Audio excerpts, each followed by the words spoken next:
আনন্দ বাংলা, আমরা নিরপেক্ষ নই, মানুষ ও সমাজের পক্ষে।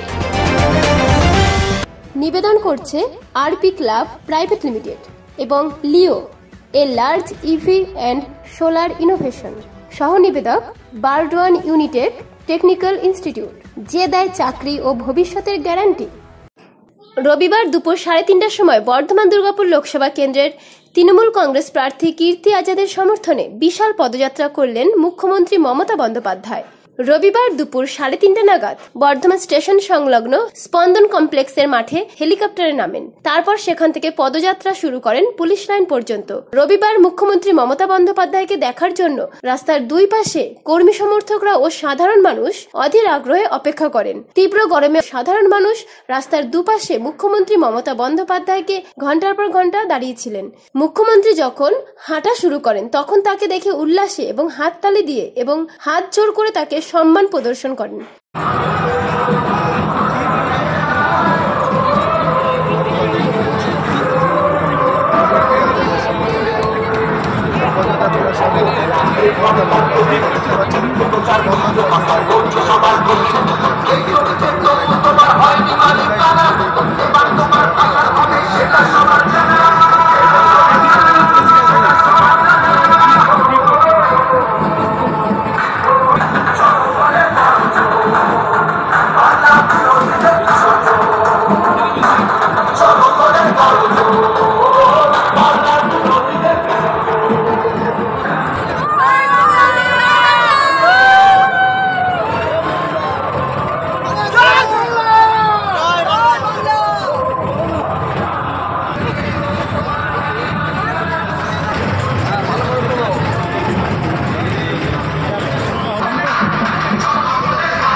সঙ্গে ছিলেন রাজ্যের মন্ত্রী অরূপ বিশ্বাস, উপস্থিত ছিলেন মন্ত্রী স্বপন দেবনাথ সহ বিধায়ক খোকন দাস, জেলা সভাপতি রবীন্দ্র চট্টোপাধ্যায়, যুব সভাপতি রাসবিহারী হালদার সহ তৃণমূলের জেলার নেতৃত্বরা। পূর্ব বর্ধমান থেকে দেবাশিস ঘোষের রিপোর্ট, আনন্দ বাংলা।